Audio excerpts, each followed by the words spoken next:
I feel very, very honored that you guys are all here because I always think the last thing you want to do is be the last speaker, and what's really standing between you and your weekend is me. So I'll make sure that this is something that is interesting for you and you can use in your business. And I will get started. But one of the things that I also want to say before going into all the information is that this is really just hopefully the start of a conversation that we invite you to have with Licensing International.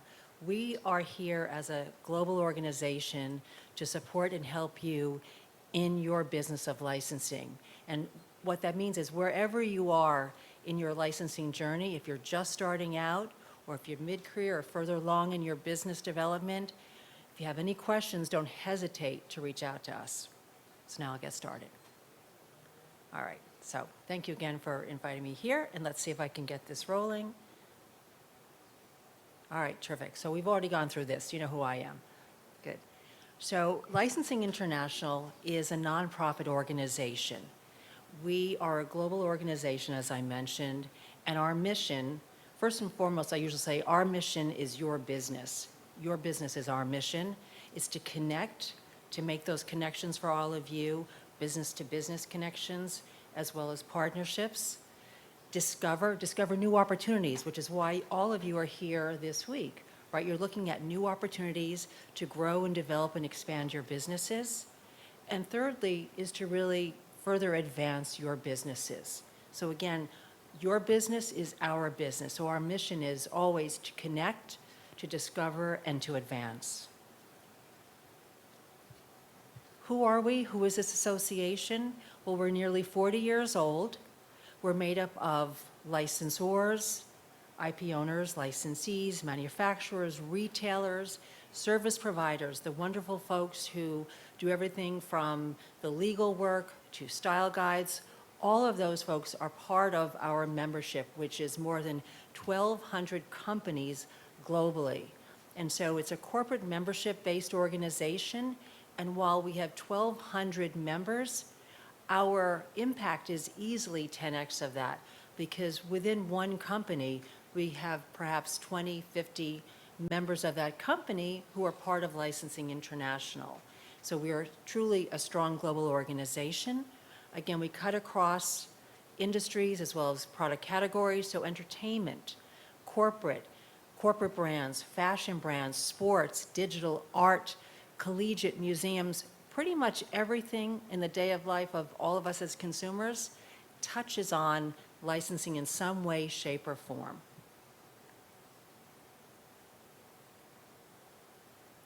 So now I'm going to get into the really good stuff, which is what we're talking about today, which is why we're all here, which is that we field every year a research study that looks at the business of licensing on a global basis. And we really use this to help all of you provide the insights that you need for your strategic planning and your growth strategies around licensing. And that went out there. So the methodology, just to sort of give you an understanding of how we arrive at this, we commission an outside organization, Brandar Consulting, who fields all of the research for us. They started in the early part of the year, and it's a look back. It is a bottoms-up approach to research. What does that mean? It means that they really look at it from a very granular level as well as top line, so and everything in between. And they field it in 8 languages globally, in online and in-person, as well as telephone conversations and phone calls. And then they also triangulate all of that data findings with all kinds of research from international trade organizations, government statistics, looking at GDP. All of these things come into understanding how the business of licensing performed year over year. And I think what's really exciting for us is that we've been doing this now for 10 years, and we really have a body of work that we're able to look back, as well as using this data to look forward and to help all of you in your planning. We understand that we break it down by product categories. We look at it at a company level. And so again, looking at the business of licensing globally across the board from the studios, the Universals, the Disneys, the sport associations, the character licensing, the toy companies, all of that goes into the mix when we come up with how the industry performed year over year. And now I think is where we really need a drum roll, which is to say that this year, year over year, the industry outperformed where it has been over the last 10 years. So $356.5 billion US dollars worldwide of licensed product and services, another record-breaking year for the licensing industry.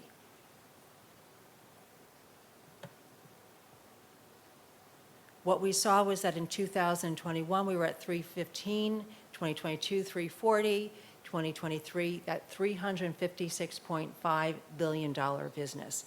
Now, which is 4.59% year-over-year growth. And for all the real smarties in the room who are looking at this and saying, well, wait a minute, looks like from 2021 to 2022, we had 8 point something, right? The reality is that, yes, but that was truly an outlier. And why? Because that was an anomaly. Coming out of the pandemic, all of a sudden, there was a greater emphasis on certain kinds of products and activities and location-based experiences and gaming that drove that. So when we look at the 10 years of the research that we have, we pull that out to realize that that's not typical. But when we look at this 10-year vision, we see that 4.59% year-over-year growth really outpaced where we had been historically anyway. So again, the business of licensing continues to perform, and we'll talk a little bit about why that is particularly important. It outperformed the overall retail market. So that means that non-licensed goods sold at 3.7% growth year over year. So licensed goods, the sale of licensed products outperformed non-licensed products. And as looking around the room, I don't think anyone here would be surprised by that statistic, either as a professional or as a consumer. Why? Because as consumers, we're all making choices every day. We understand that there's inflation and none of us have limited budgets, but when we're making our purchase choices, those choices are being driven by a brand experience. And for the most part, that brand experience is coming to you as a consumer, whether you know it or not, through a licensing deal. So that's really a significant data point for us to understand that despite a lot of global trade, not global trade, but global headwinds and issues outside any of our control, branding and licensing continues to perform year over year against non-licensed goods. Super important.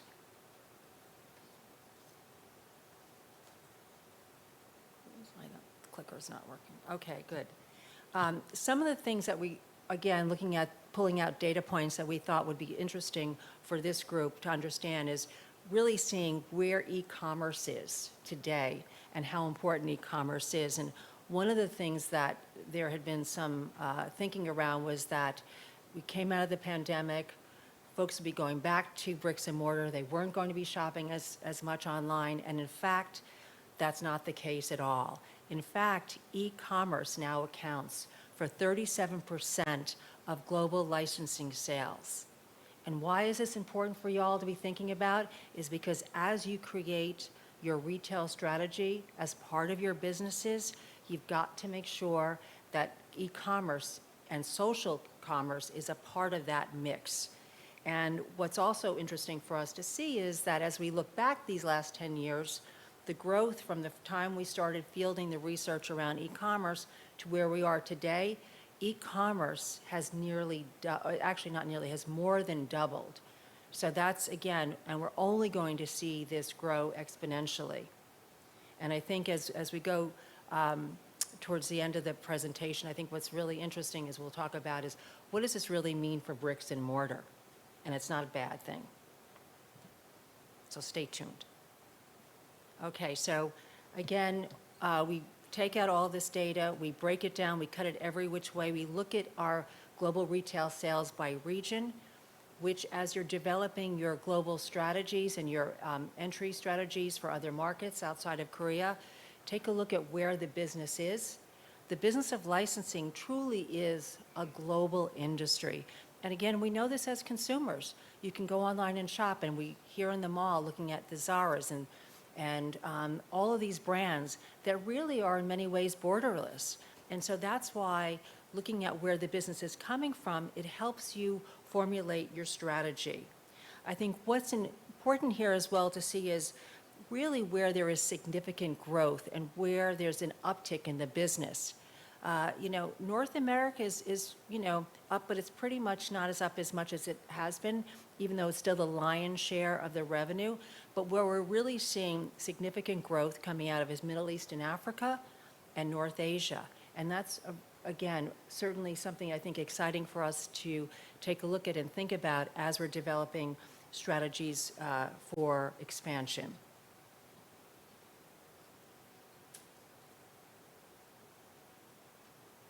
So just to spend a little bit more time of sort of thinking about this market specifically, and the other thing to think about too, if you have any questions coming out of this, we can speak with you about it, but also we're happy to get on a call with the folks who fielded the research. The researchers themselves are very happy to put greater context around the data if you have any questions. So retail revenue in South Korea is $2.16 billion in 2023.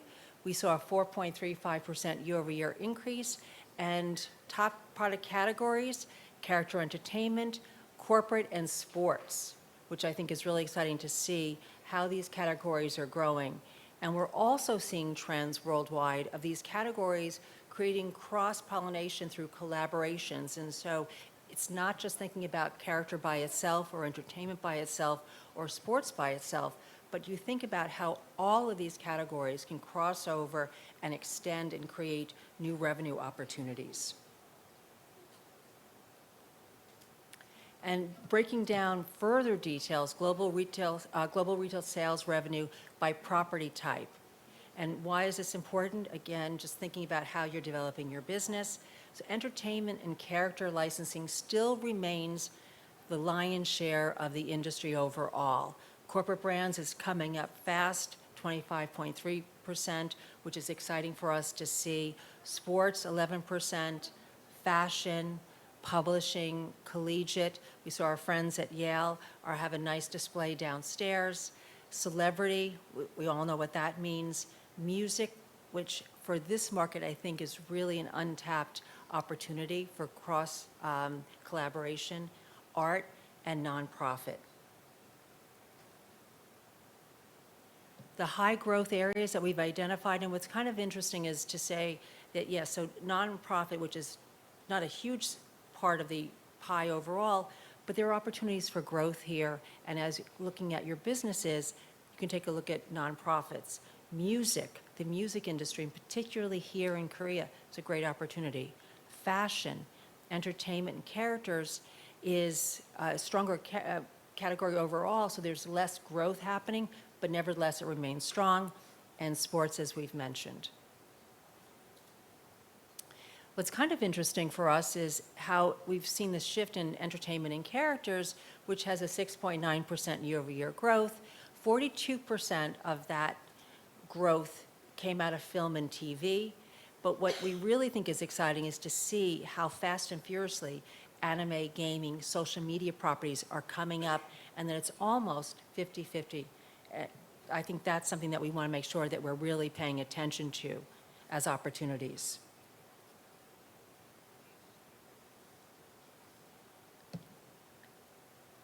This is something that I think what we are also seeing is kind of neat for us. We looked at the data a little bit differently this year to really understand what was happening in the entertainment and character sector. Again, we mentioned that it was 6.9% growth. New properties accounted for 22% of that, but classic and franchise was 73%. Evergreen properties. I don't think it's a surprise. It was the year of Barbie. It was the year of Teenage Mutant Ninja Turtles, Super Mario. All of those franchise properties were what was driving that kind of business year over year.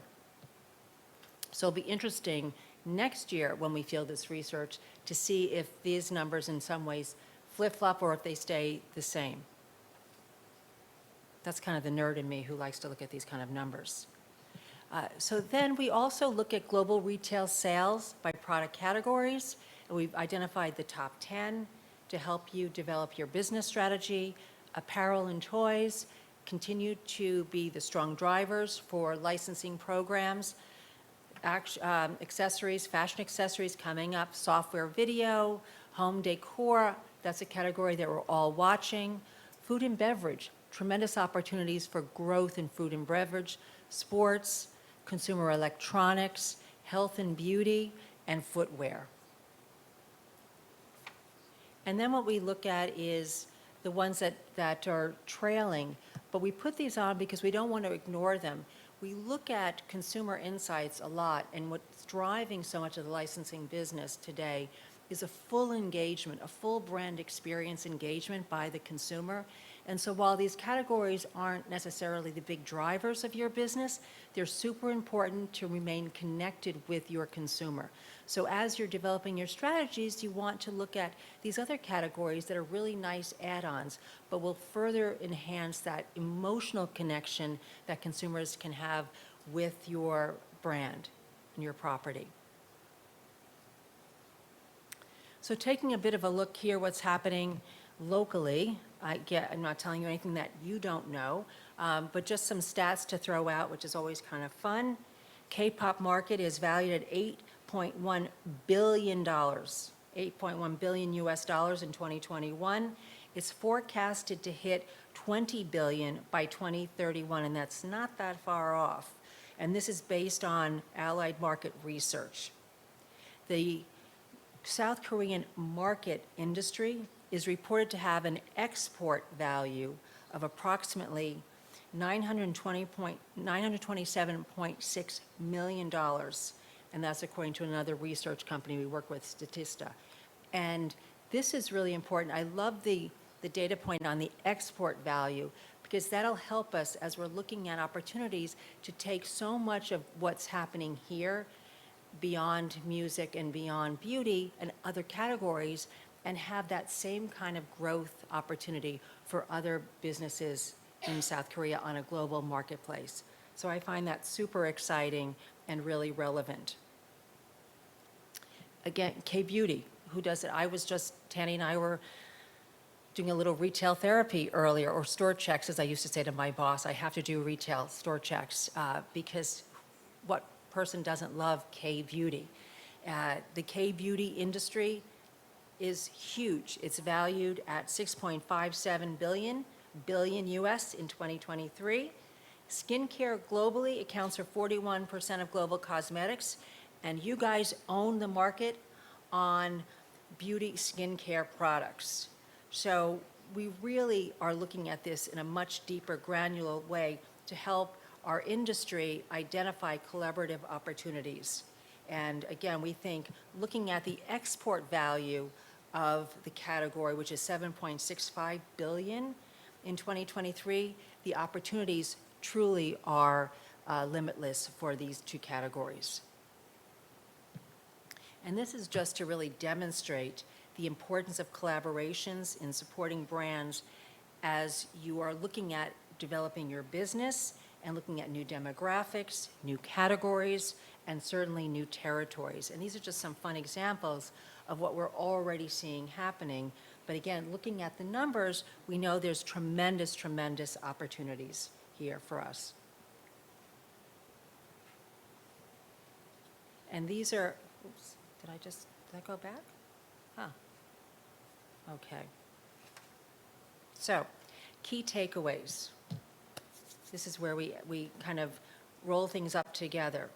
Major, major shifts happening in the entertainment and character segment. We've seen a further reliance on nostalgia, or what we now call nostalgia. It's looking at evergreen classic properties in a new and interesting way to reinvent them for a new generation of consumers. We're also seeing a growing reliance on e-commerce. thinking back to that slide where we had 37% of retail sales today were coming out of e-commerce, which includes social commerce.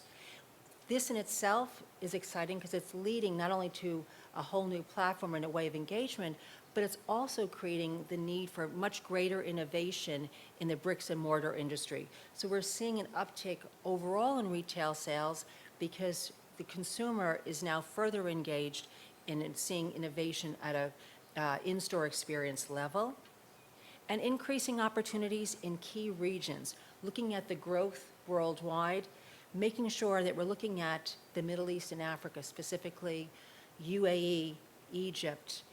Those areas are really, really strong, and Nigeria, as well as they all are producing for us significant growth opportunities, looking at how you develop your business for these markets. And I'll leave you with this one thought, that wherever you are on your licensing journey, come home to us, speak to us. We're here to help you. We are passionate about the business of licensing, and we have relationships and partnerships all over the globe. We've got folks on the ground in all of these markets. My colleague Tanny Wong is here, who manages, I'm trying to think these days, it's Greater China and Southeast Asia, and she's looking after Korea to best she can. So we're really here to really serve you and help you in your licensing strategy. So thank you so much for your time. And if you have any questions, don't hesitate to ask, and we're here to help. So thank you.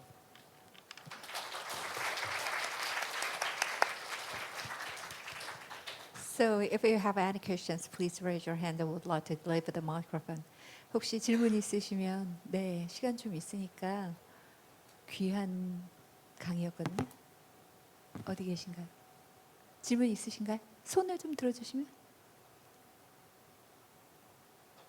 굉장히 귀한 강의인데 만족하시나요? 아, 뒤에 계세요? 예, 마이크 전달드리고, 혹시 한국어로 하실 거면 저희 통역기를 좀 전달 드릴까요? 저는 여기에 전공자가 Because we need, 전공자도 죄송합니다. 아니고 네. 이제 여기에 비즈니스 잠시만요. 저희 연사님 통역기 좀 전달 드릴게요. Yes, he's going to speak Korean, so please read every sentence. Yeah, sorry about Thank that. you. Thank you very much for your understanding. No, sorry for being here, not, only We'll help speaking you. English. We'll help you. And channel 2 is for Yeah. English. Yep. Great. Thank you. Yep. 네, 질문 주실까요?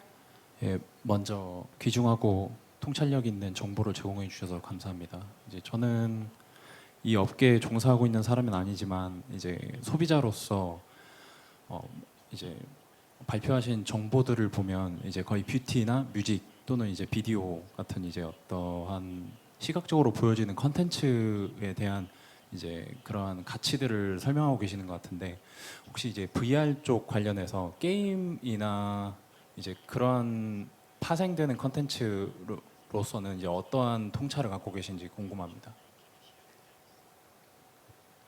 Sure. Oops, sorry. That's a great question. Thank you.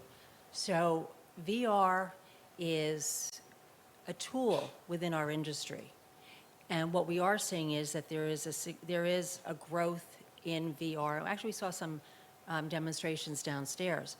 But what we're also seeing is that location-based experiences or experiences overall are using VR and AR already. And we were just in Shanghai, and there's really a terrific exhibition that's using VR technology. And in the last, I'd say, 9 months, there's been tremendous change in the technology, which has enhanced this experience overall. So it is, we kind of lump it all together, which is probably not a great thing. So it's put into that one category that we talked about, but we do look at VR, particularly as it's a part of experiences. So that is huge. And then the gaming industry and esports and things like that also is captured in that category. Does that answer your question? Thank you. Thank you very much for your response, sincere response. Any other questions? 또 다른 저희가 마이크 전달 드리겠습니다. 네, 안녕하세요. 저희는 이제 한국에서는 이렇게 문화체육관광부나 콘텐츠진흥원을 통해서 이런 스타트업의 지원 사업이나 또 이렇게 콘텐츠 행사들이 다채롭게 열리고 있는데요. 미국에서나 또 다른 웨스턴 쪽 국가에서는 이렇게 국가에서 이렇게 스타트업을 지원하거나 진흥하는 그런 사업들이 있는지 궁금합니다.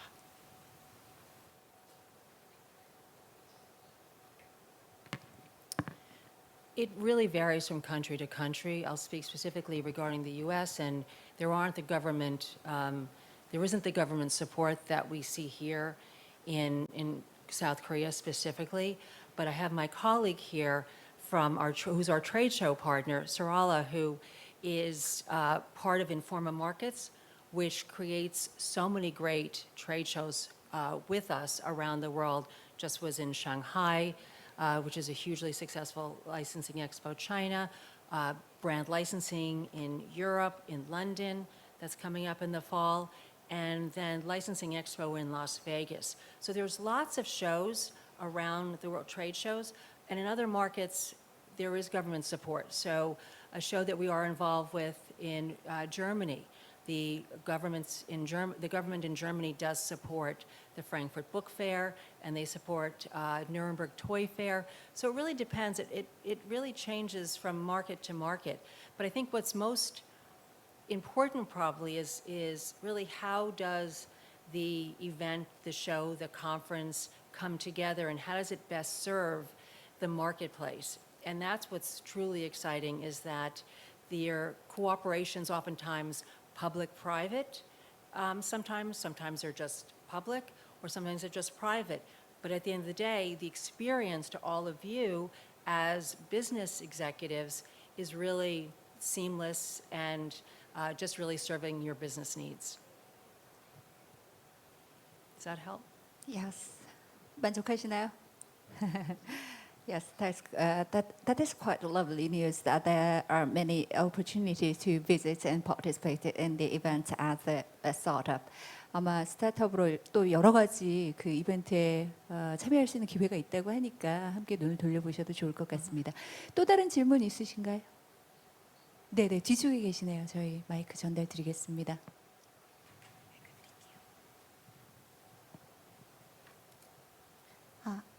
Thank you for your wonderful insights about our industry, licensing industry.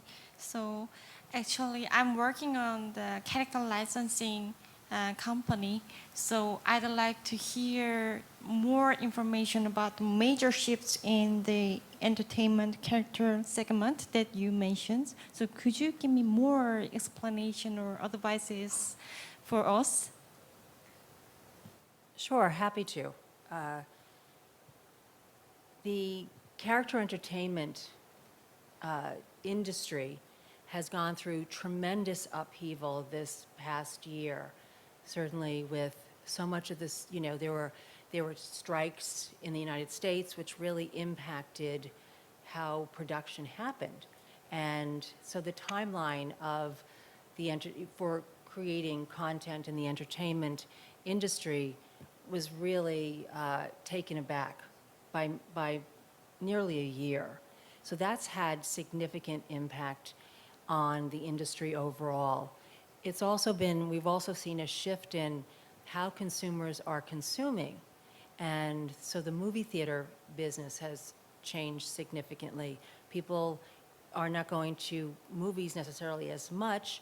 They're doing a lot more home theater experiences or otherwise. So overall, there's been a tremendous period of disruption and upheaval in, say, probably now, realistically, the last 2 years in the character and entertainment industry. But that said, it is an industry that is ever evolving and is the DNA of the entertainment and character industry is all about innovation. And so this may be a hiccup, but ultimately it looks quite strong. And as I look around the show here, and I think about the opportunities specifically around character entertainment licensing, I see that it's really limitless rather, not limited, limitless. And you know, we're all, again, consumers, but I think you think about it from the perspective of great storytelling. Everyone loves a great story. Everyone wants to sort of escape and go into that story. And the opportunity to tell that great story in all these different formats. We had the question about VR. You know, there's the traditional theatrical releases, there's online. There's all these different ways to connect with consumers today through these great stories brought to you by means of different characters. So I am very, very optimistic about the future of character entertainment. And I just think it's a really exciting time to be in this industry. Thank you very much. 네, 그 미래에 대한 희망을 좀 가져야 될 것 같다 이런 생각이 듭니다. 또 다른 질문, 예, 질문이 계속 쏟아져 나오고 있네요. 네, 너무 좋은 발표 해주셔서 너무 감사합니다. 저는 출판사에서 근무하고 있는데요. 여기 자료에 보니까 퍼블리싱 따로 있고 캐릭터 엔터테인먼트 따로 있던데 그 사업을 좀 많이 구분을 해서 보시는 건지 그리고 출판 사업은 또 어떻게 보시는지 궁금해서 여쭤보고 싶습니다. 감사합니다. Well, first of all, publishing is near and dear to my heart. I worked for years at Scholastic Entertainment, and I love publishing. So we look at it differently. So there's publishing as a category, as a product category. So, and then we look at an industry. So it's just sliced a little bit differently. So the publishing category overall is also going through tremendous change. But I'll say the same thing that I said before. It starts with that great story. And in fact, the Frankfurt Book Fair, which is a wonderful trade show that happens every year, I think it might even be probably one of the oldest, if not the oldest trade show in the world, is resetting the sort of the whole nature of that trade show. And it's all about content. And so the traditional publishing, and you're in the publishing industry, you know this certainly better than anybody, it's going through so much change.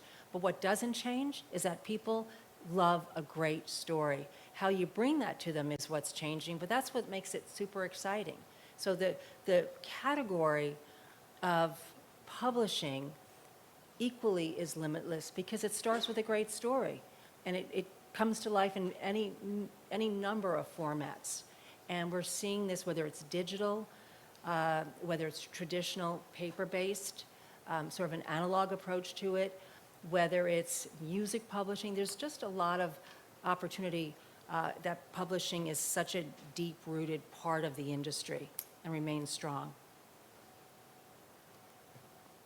Thank you very much for your response. 아무래도 어쨌든 출판 분야에 좀 더 이렇게 애정을 갖고 말씀을 해주신 것 같은데 둘 다 기본적으로는 좀 같은 가치에서 출발하는 것 같다 이런 말씀을 해주신 것 같습니다. 또 다른 질문 있으실까요? 네, 워낙 많은 질문들이 있어서 충분하신가요? 네, 정말 먼 거리 마다않고 이렇게 한국까지 오셔서 IP 라이센싱 관련된 꼭 알아야만 하는 글로벌 동향에 대해서 말씀을 해주셨습니다. 여러분 다시 한번 마우라 레간님께 큰 박수 부탁드리겠습니다. Thank you very much for your remarkable presentation. Thank you. Thank you. Really, thank you all for coming here, as I said, and staying so late at the end of the week. It's been a busy week, and really, I wish you much continued success in your business endeavors. And if you have any questions, please don't hesitate to reach out to us. We really are here for you. This is a great industry. You've all made smart decisions already, and we know that you'll continue to be successful. So thank you, and thank you for having us. Thank you very much. We hope you'll have a memorable time during staying here in Korea. Thank you. We'd like to invite you back. Always. Thank Who you. doesn't love coming here? 고맙습니다. 아마 여러분께도 좀 즐겁고 유익한 시간이 되지 않았나 그런 생각이 듭니다. 이렇게 IP 라이센싱 관련된 여러 가지 이야기들 좀 나눠봤습니다. 오늘 정말 긴 시간인데도 불구하고 매 세션마다 정말 많은 분들께서 함께 관심을 가지고 참여를 해주셨습니다. 진심으로 다시 한번 감사 인사드리겠고요. 이제 마무리할 때가 됐습니다. 그리고 여러분 기다리고 계시는 경품 추첨의 시간도 돌아왔습니다. 저희가 소정의 선물들 끝까지 함께